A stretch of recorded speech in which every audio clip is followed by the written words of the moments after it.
Ons almagtige Hemelse Vader, ons dankie vir die wonderlike voorreg wat ons kan hê om U te ken. Dankie dat U wonderlike evangelie aan ons bekend gemaak het. Dankie Here vir die vertroosting wat dit vir ons dag vir dag bring, oomblik vir oomblik. Die wete dat ons sondig is en dat ons in sonde ontvang en gebore is, maar dat U deur U groot genade en barmhartigheid U self oor ons ontferm het, deur U seun te stuur om daar aan die kruishout te ly, sy bloed wat gestort is vir ons en ons losgekoop is, nie deur ydelle dinge soos silwer en goud nie, maar deur die kosbare bloed van Jesus Christus, die lam sonder gebrek wat vir ons geslag is. Ons dankie Here dat ons U kinders kan wees. Ons dankie dat U deur U Heilige Gees in ons werk. En bid ons dan dat U, o Gees van God, aan ons helder verligte oë van ons verstand sal gee, om die waarhede van die evangelie, om die waarhede van U self en ook die waarhede aangaande ons self in die woord raak te sien. Dat ons sondaars is wat voortdurend in nood is van U genade en U barmhartigheid. Ook dat ons leer uit die woord, dat U daar die genade en barmhartigheid voorsien. Ons vra dat U met ons sal wees, met ons gemeente, met elkeen wat geliefdes aan die dood afgestaan het. Ons bid U vertroosting oor hulle. Ons bid vir elkeen wat siek is. Ons vra Here dat U hand oor hulle sal wees. En hand van genesing, hand van vertroosting, en dat U wil sal geskied, nie ons wil nie.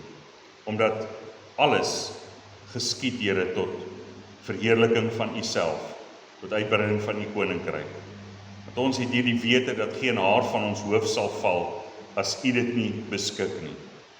U bewaar ons van die aanslag van die bose, en bid ons dan Here dat U ons sal versterk, dat ons die wapenrusting sal aan hê, die wapenrusting van die Gees, om sodoende te kan staande bly teen die liste van die bose.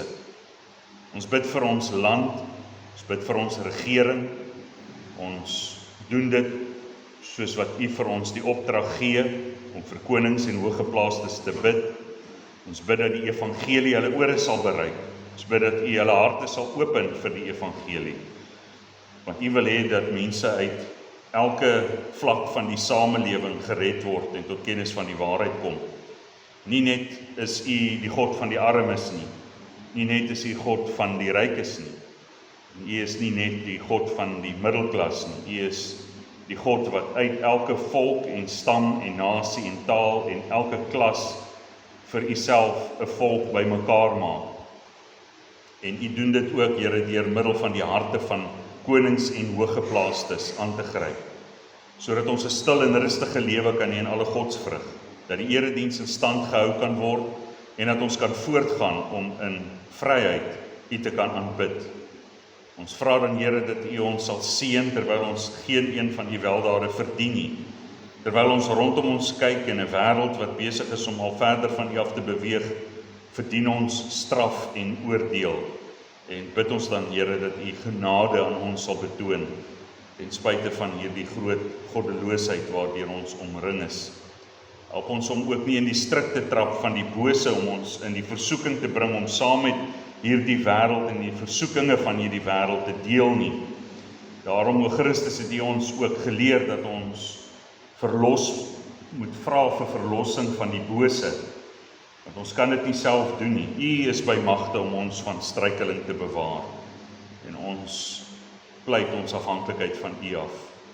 Ons gee al die lof en die eer en die aanbidding van ons harte, U wat ons groot God is, U wat goed is, U wat genadig, U wat barmhartig is, maar ook 'n regverdige God is, en wat regverdig oordeel, en ons sidder en ons vrees, maar U kom na ons toe en sê, moenie vrees nie, maar vrees vir U is die begin van wysheid, en so bid ons dan Here dat ons 'n gesonde vrees sal hê, maar ook dat ons getroos sal word deur U woord, en die versekering dat U ons wil genadig en ons wil barmhartig.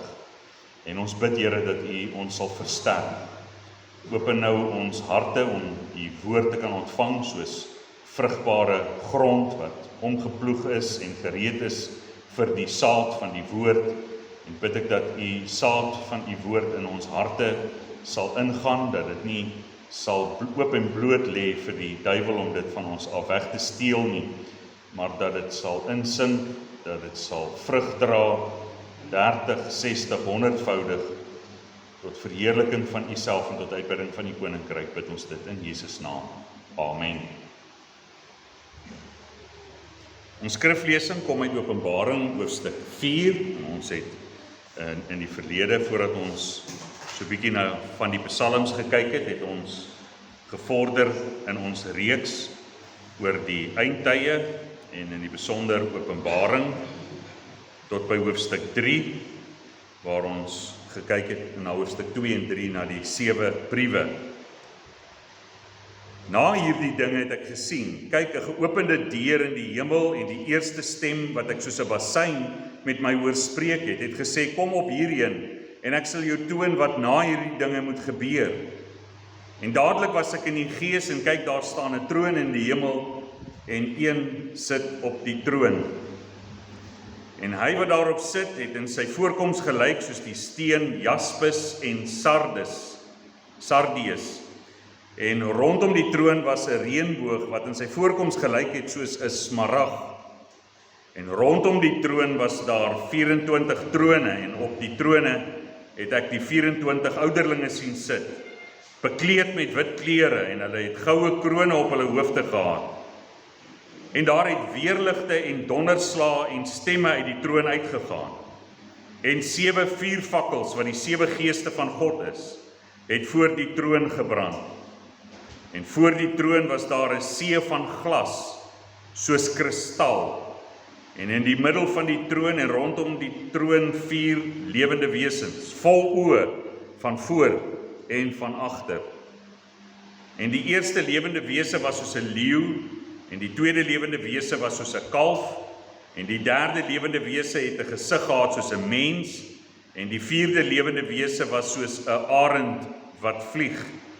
En die 4 lewende wesens het elkeen vir homself 6 vlerke gehad, en hulle was rondom en van binne vol oë, en hulle het sonder ophou dag en nag gesê, heilig, heilig, heilig is die Here God, die Almagtige, wat was en wat is en wat kom. En elke keer as die lewende wesens heerlikheid en eer en danksegging gee aan hom wat op die troon sit, wat tot in alle ewigheid lewe, val die 24 ouderlinge neer voor hom wat op die troon sit en aanbid hom wat tot in alle ewigheid lewe, en werp hulle krone voor die troon en sê, U is waardig, o Here, om te ontvang die heerlikheid en die eer en die krag, want U het alles geskape en deur U wil bestaan hulle en is hulle geskape.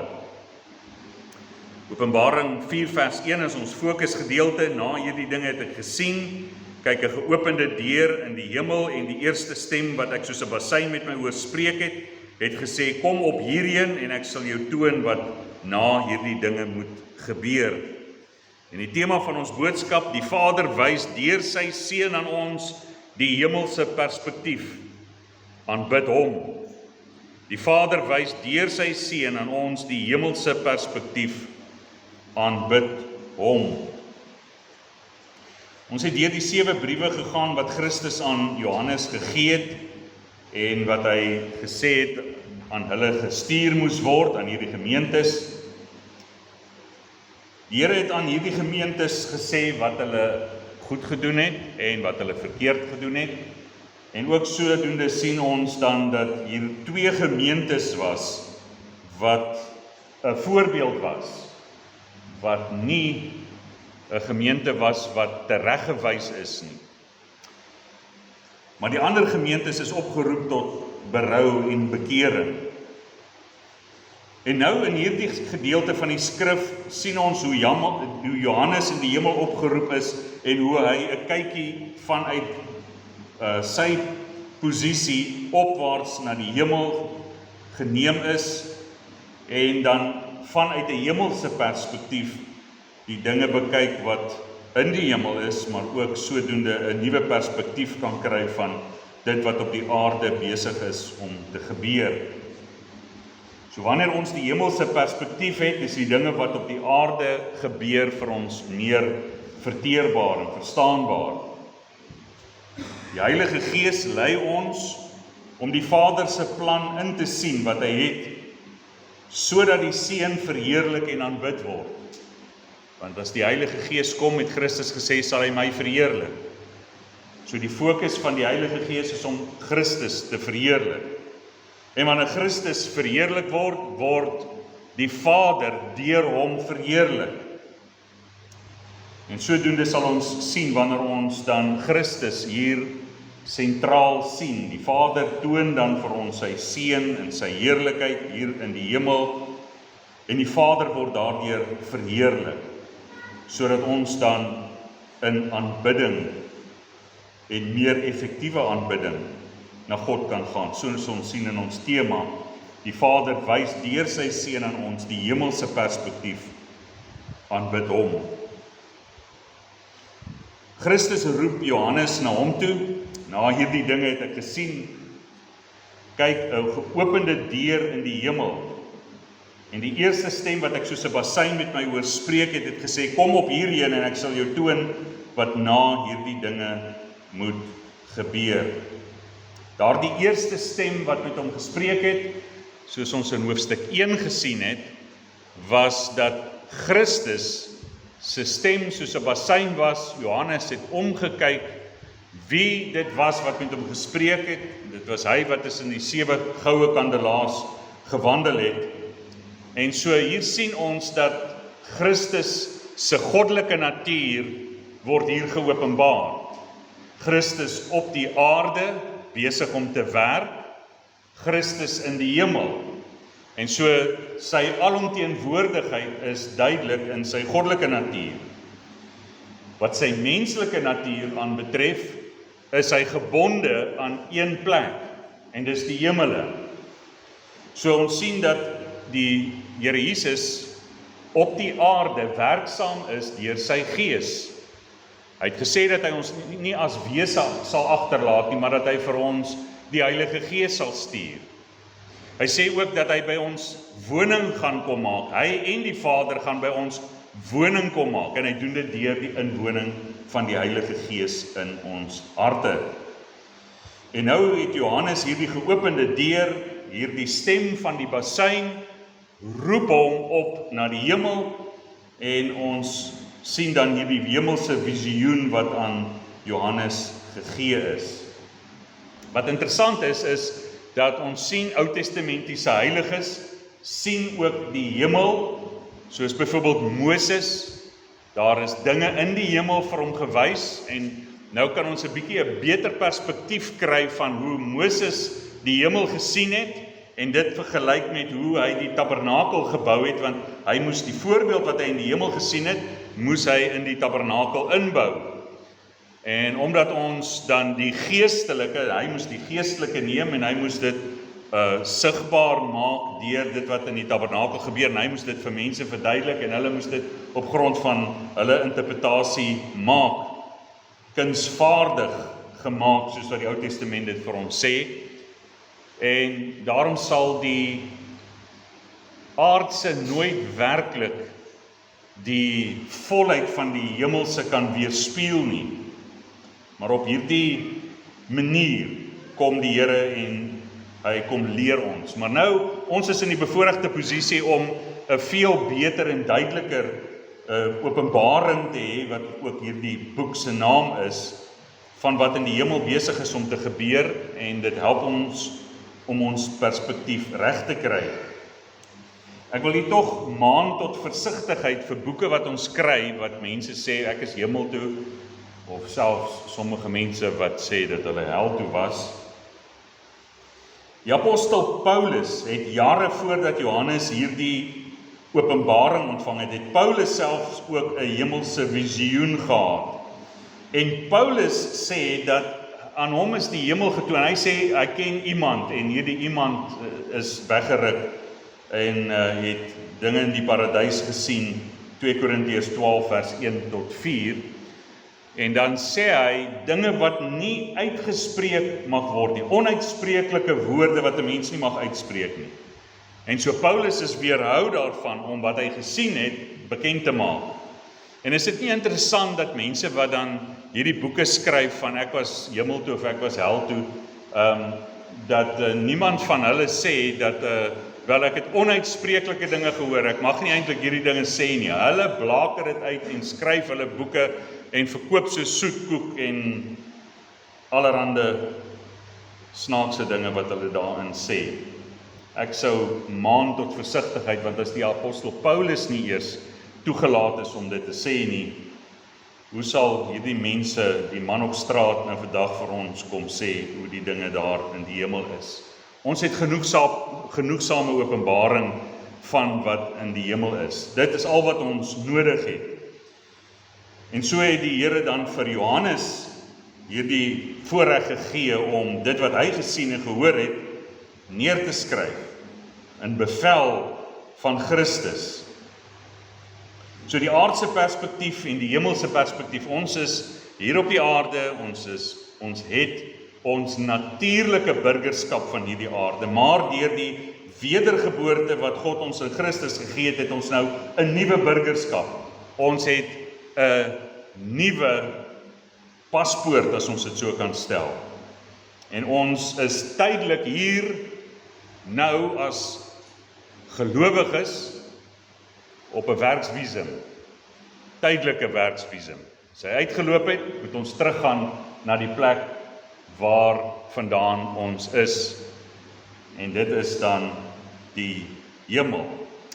Want Jesus sê vir Johannes, hierdie einste Johannes sê vir ons in sy evangelie, toe Jesus met Nikodemus gepraat het, Nikodemus was 'n hoof van die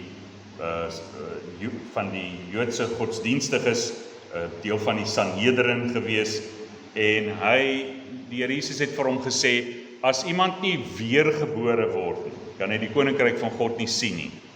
En weergebore is die woord, die oorspronklike Griekse woord beteken ook om van bo gebore te word.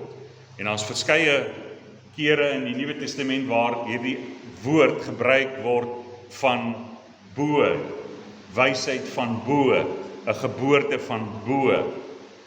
En so ons het 'n nuwe geboorte en daardie geboorte is 'n geboorte van bo, en dit is waarom ons burgerskap dan in die hemele is, daar waar Christus is.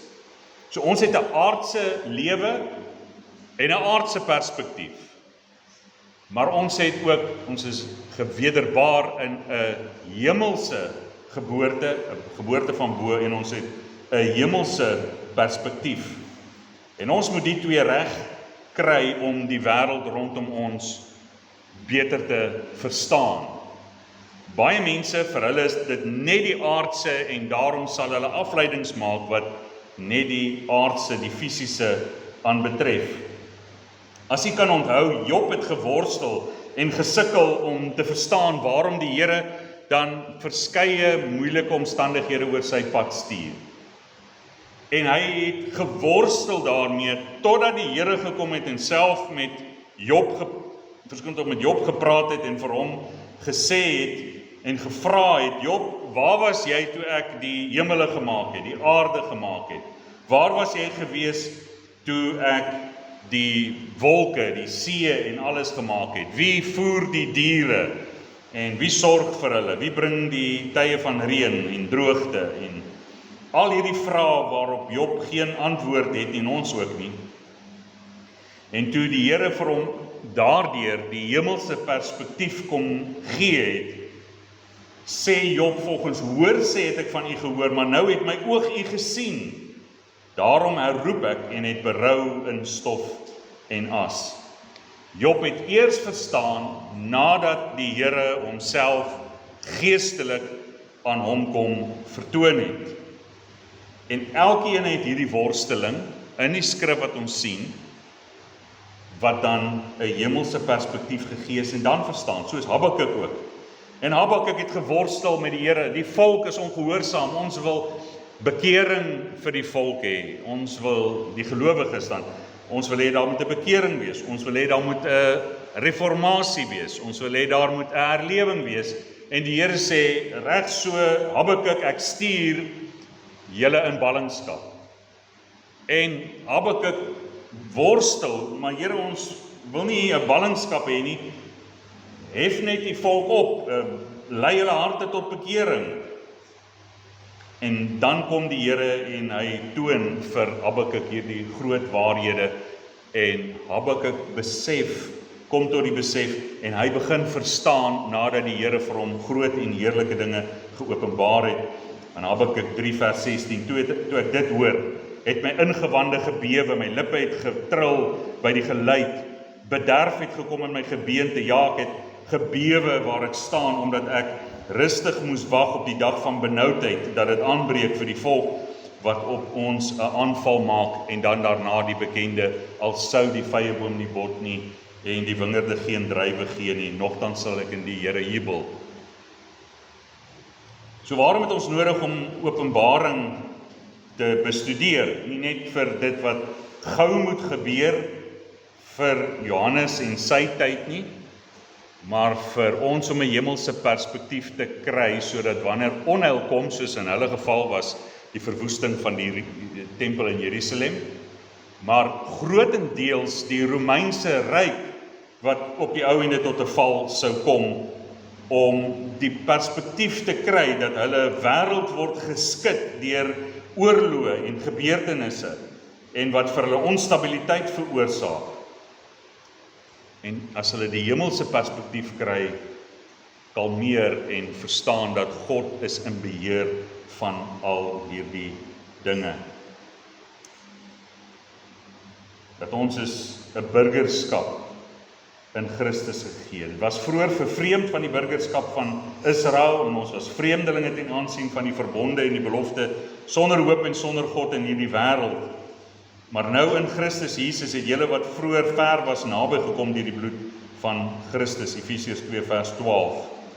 Ons het 'n burgerskap van Christus in die hemel. Ook hier dieselfde Efesiërs 2 vers 6 en 7, en saam opgewek en saam laat sit in die hemele in Christus Jesus, sodat hy in die eeue wat kom kan betoon die uitnemende rykdom van sy genade in goedertierenheid oor ons in Christus Jesus. So ons het hierdie nie net 'n burgerskap in die hemel nie, maar ons is ook saam besig om te regeer, saam met Christus. En ons dink nie daaraan nie. Wanneer ons na hierdie wêreld kyk en die probleme van hierdie wêreld, dan dink ons nie daaraan dat ons het nie net 'n burgerskap nie, maar ook 'n plek by die troon van Christus.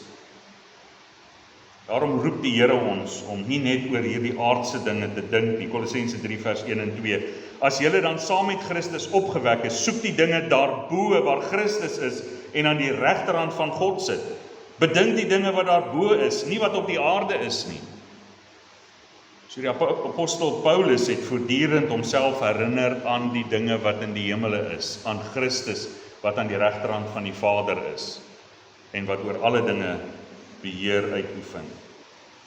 Kind van God, is dit nie omdat ek en jy nie gereeld dink aan die hemelse perspektief nie, dat ons so bekommerd is oor wat ons sien gebeur hier in ons land, en die koerante hou nie op om sensasie te wek nie, leuns en vrees aan te blaas, en ook so reg oor die wêreld. Ons dink by onsself, wat moet ons glo met betrekking tot die oorlog in Oekraïne? Wat moet ons glo met betrekking tot die oorlog in Iran? Wat is waar, wat is vals? En dit maak ons bekommerd en ons voel dit in ons sakke wanneer die petrolprys opgaan, en hierdie dinge laat nie ons onaangeroerd nie. Hoe moet ons dit sien? Daar's wêreldmagte wat besig is om saam te kloek en wat besig is om die ondergang van die wêreld te soek en al hierdie tipe van dinge. En ons raak ontsteld soos Moses ontsteld geraak het, soos Habakuk ontsteld geraak het. Ons worstel soos wat Job geworstel het. En dan kom die Here en hy toon vir ons die hemelse perspektief en hy sê, dink aan die hemelse perspektief. En wat is hierdie hemelse perspektief? Vers 2. En dadelik was ek in die gees en kyk, daar staan 'n troon in die hemel en een sit op die troon. Wat is die fokus van die hemel? God wat op sy hoë en verhewe troon sit. Heel eerste, en ons sien daar's baie dinge wat sy aandag kan aftrek.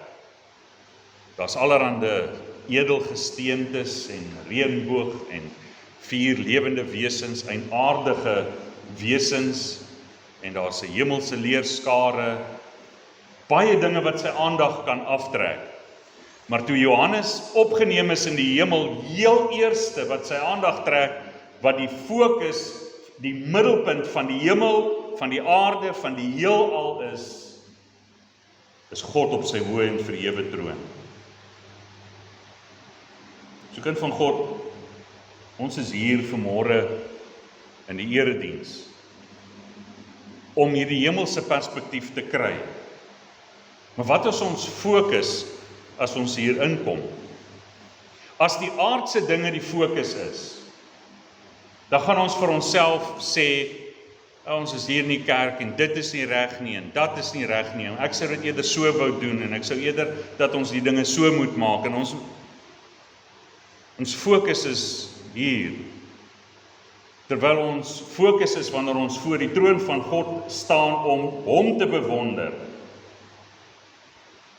Dis heel eerste wat Johannes se aandag trek. God die middelpunt. So daarom moet ek dit in vir ons vleeslike, ons eie vleeslike begeertes moet ons die waarheid van God se woord leer. Ons is nie die middelpunt nie. Ons is nie die belangrikste nie. Ons kom en gaan. Lank voordat ons gebore is, het God die hemel en die aarde geregeer, en lank nadat ons gesterf het, sal hy nog steeds voortgaan om te regeer. Hy wat die middelpunt is. En hy sal ons nader trek.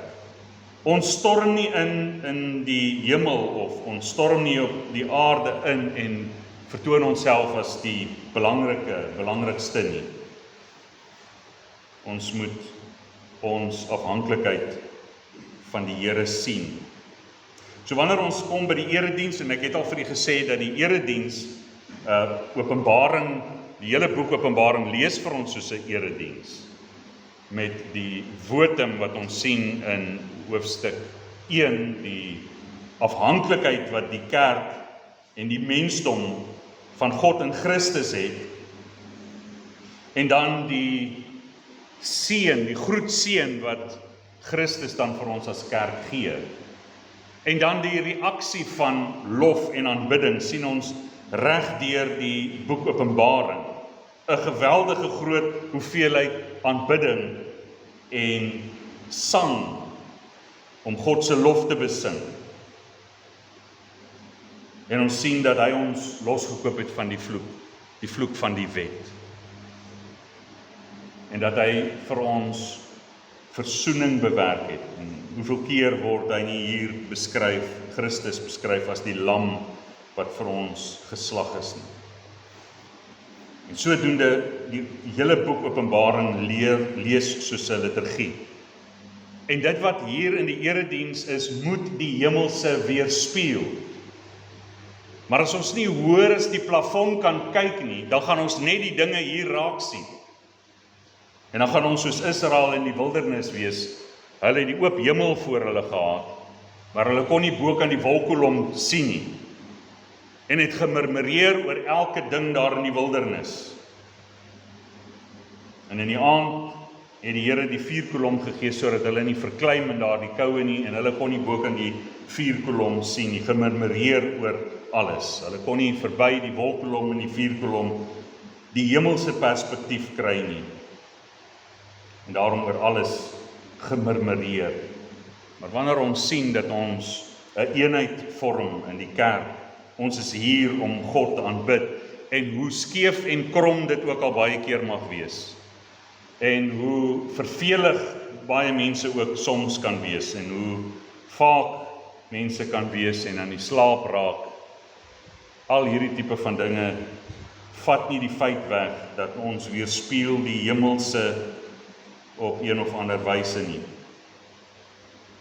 Ons is ongelukkig dat daar mense is wat dan fokus om vir mense die aardse dinge te gee, dit wat mense so graag wil hê in kerke. 'n Man met die naam van Bill Hybels het 'n klein gemeentetjie gehad en hulle het borde geneem, of hierdie aansteekborde, daai tyd nie tablette gehad nie, jare terug. En hulle het by die omgewing waar hulle kerk was, vraelyste vir mense gehad. Hoe tipe kerk wil jy hê? En dan sou mense reageer. En ons wil net 'n 10 minute kerk hê, ons wil nie lank sit nie. Ons wil lekker kan sing, en dan moet 'n band wees, en dan moet ligte wees, en dan moet rook op die verhoog wees. En dit moet sis en so lyk, en die stoele moet so lekker sag wees, ensovoorts. En al hierdie dinge het hulle van die mense gevat, en hulle het dit bymekaar gevoeg, en hulle het hierdie kerk op grond van die mense se voorkeure het hulle gemaak. En dit was 10.000 mense wat gereageer het oor die jare, soos wat hulle ingebring het, omdat hulle die vleeslike wil van die mense dan na gekyk het en gedoen het.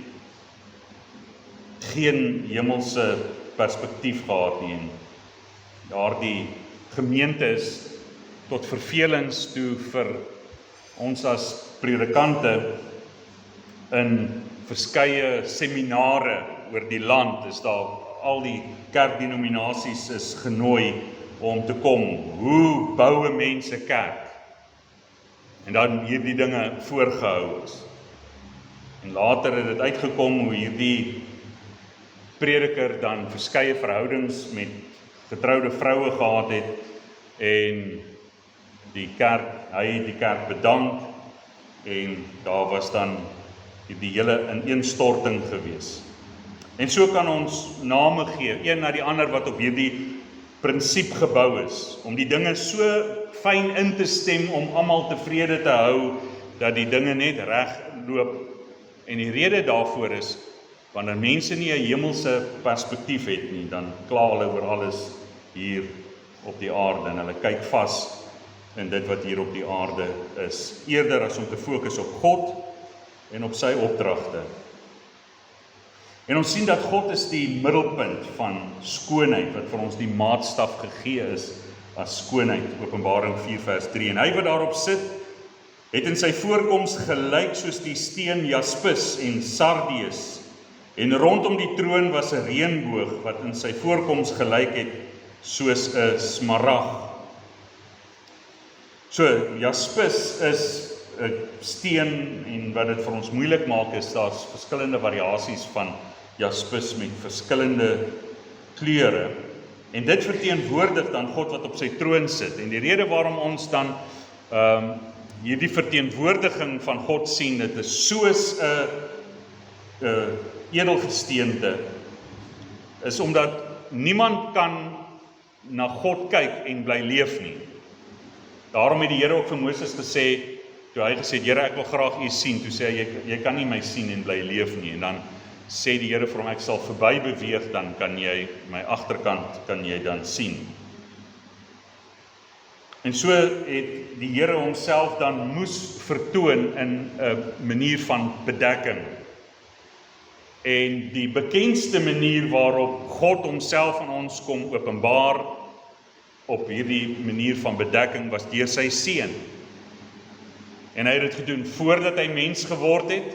Ons dink aan Simson se ma en pa.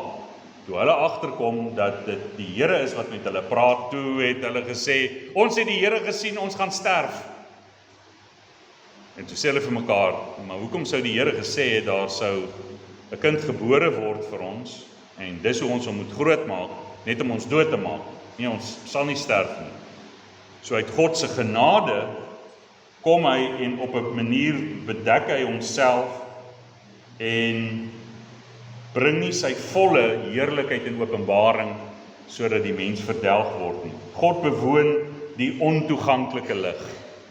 Dit beteken 'n lig waarby jy nie kan toetree en ingaan nie.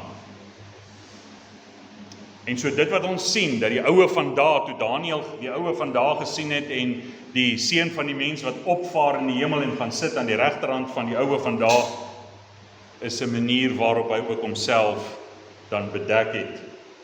Nie in sy volle glorie nie, want niemand kan God sien in die eerste plek nie, niemand kan God sien en bly leef nie, maar ons kan al duideliker God in die geestesoog kan ons sien soos ons hom leer ken. En dan 'n baie groter mate van openbaring sal ons beleef wanneer ons gesterf het en ons dan by die Here is. Matteus 5 vers 8, salig is die wat rein van hart is, want hulle sal God sien. Want hulle sal God sien. Nie onbedek nie, nog steeds nie onbedek nie, want selfs die hemelse wesens kan God nie in sy onbedekte heerlikheid sien en bly bestaan nie. So hierdie beskrywing van die edelgesteente of edelgesteentes wat lyk soos is hierdie bedekking waarmee God homself bedek tot ons veiligheid. Maar dis ook dieselfde tipe dinge wat ons sien met Moses en Aaron. Hulle sien ook die hemel en hulle sien ook edelgesteentes en Eksodus 24 vers 9 en 10, daarom het Moses opgeklim en met Aaron, Nadab en Abi en 70 van die oudstes van Israel en hulle het die God van Israel gesien en onder sy voete net soos 'n vloerwerk van safierstene en so helder soos die hemel self. Daar op die troonkamer waarop God sy voete geplaas het, so safierstene, sy teels is edelgesteentes. Al die silwer en al die goud en al die edelgesteentes behoort aan die Here. En tog het die Here dit nie gebruik om ons los te koop van ons sondes nie. Hy het iets ver meer kosbaar gebruik om ons los te koop en dit is die bloed van sy seun. Die bloed wat vir ons gestort is. En hierdie bloed word die bloed van God genoem. So het God het deur sy seun 'n liggaam kom aanneem en God het nie vlees en bloed nie, hy is gees en die wat hom aanbid moet hom in gees en waarheid aanbid, maar die ewige seun van God het 'n liggaam kom aanneem. 'n Liggaam is vir hom voorberei om versoening vir ons te bewerk, maar tog word hierdie bloed van Christus, die bloed van God genoem, Handelinge 2 vers 28.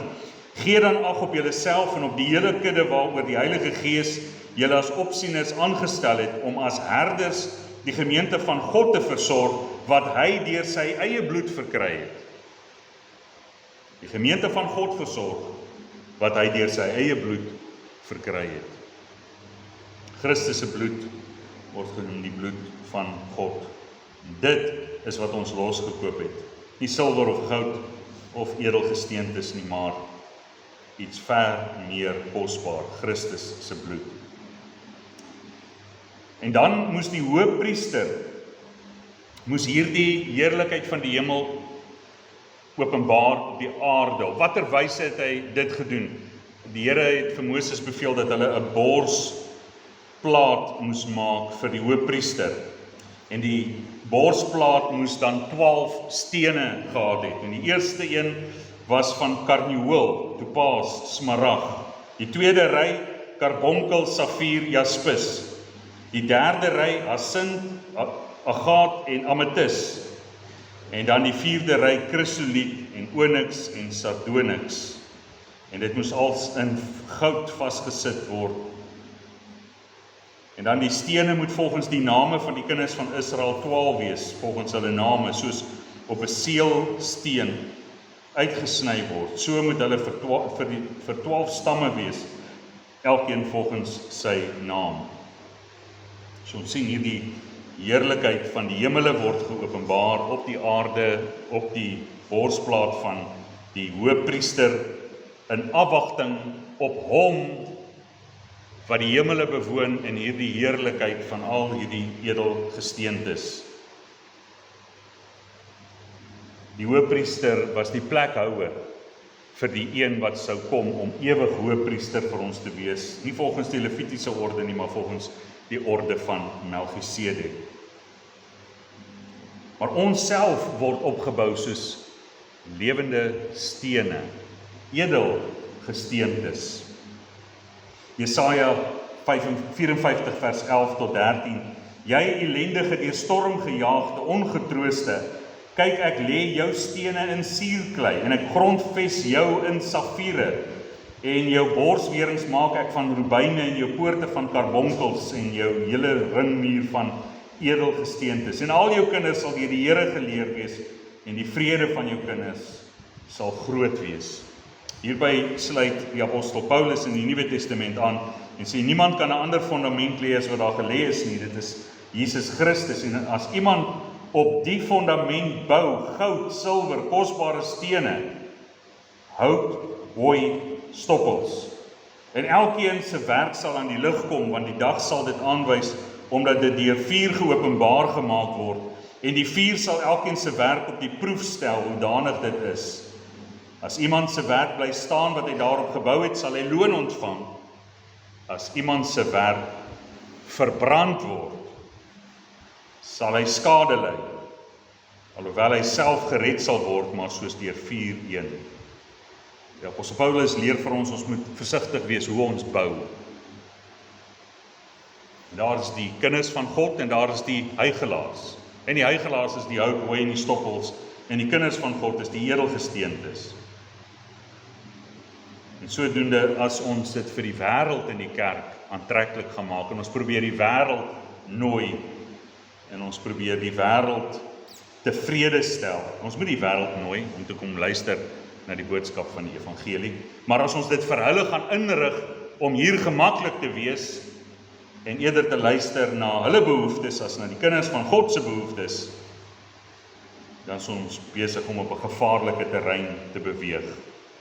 Elkeen se werk sal op die proef gestel word.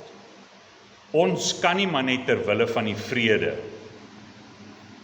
maar net verby die standaard van God se woord kyk en sê wel, dit gaan ons nie aan nie, dit maak nie saak nie, solank daar net baie mense in die kerk is.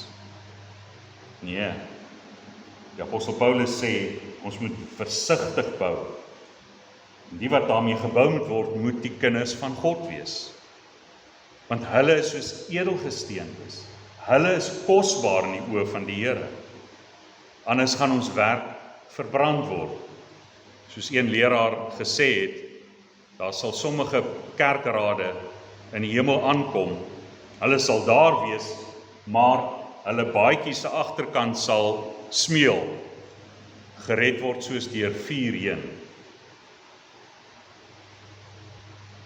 En so ons as kinders van God moet verseker weet dat ons kosbaar in die oë van die Here is. Kind van God, het jy al rondom jou gekyk en by jouself gedink, my medelidmaat rondom my is kosbaar in die oë van die Here, 'n juweel, 'n edelgesteente.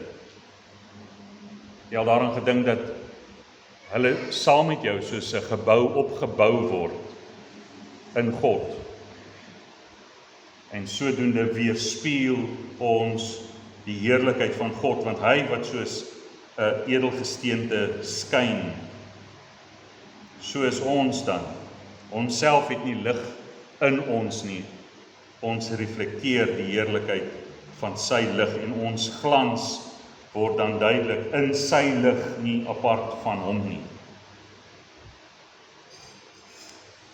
So kind van God, ons sien in hierdie gedeelte en ons sal in die weke wat kom, sal ons verder sien dat om die wêreld te verstaan en om te sien wat verder gebeur in Openbaring, moet ons hierdie fokus hê. God is die middelpunt, nie ek en jy nie. Dat dit diep insink, dat ons kosbaar is voor die aangesig van die Here, dat ons moet let op mekaar, dat ons moet luister wat God sê, dat ons moet toepas wat God sê, want hy bepaal hierdie dinge, nie my en jou voorkeure nie. Kom ons bid saam. Ons almagtige hemelse Vader, ons moet erken dat ons baie keer nie bokant ons eie plafon kan sien nie, dat ons so gefokus is op die wêreld, so wêrelds ingesteld is. Vergewe ons. Was ons skoon deur die kosbare bloed van Christus. Genees ons oë, ons geestelike oë, sodat ons kan sien dat U, o Here onse God, die middelpunt is. Dat dit Christus se behaag was, o Vader, om U in alles te behaag. En daarom het hy 'n naam gekry wat bo elke naam is. Help ons om in die voetspore van Christus te volg, om nie aan ons eie belange te dink nie, om nie aan ons eie begeertes te dink nie, maar te dink daaraan, Here, hoe U naam verheerlik kan word. Help ons om nie ons eie reëls en regulasies en dinge op te stel soos ons dit goed dink nie, maar ons dat dit sal neem wat U aan ons beveel het. U gebooie, gehoorsaam te wees en te wandel in U weë, sodat U naam verheerlik mag word. Sodat ons ook mag kom op die punt waar ons, wanneer ons sterf of wanneer U in die hemel verskyn om ons dan volmaak te maak, ons liggame te transformeer en ons te verheerlik, dat ons in hierdie tyd alreeds voorbereid sal wees om saam met die hemelse skare die te aanbid, ons nou alreeds hier op aarde, maar ook daar eendag almal voor die troon van God, tot in alle ewigheid U te loof en te prys. Ons vra dit nie omdat ons dit verdien nie, maar enkel alleen uit U groot genade, in Jesus naam. Amen. Ons het nou geleentheid om die Here te dien met ons offergawes.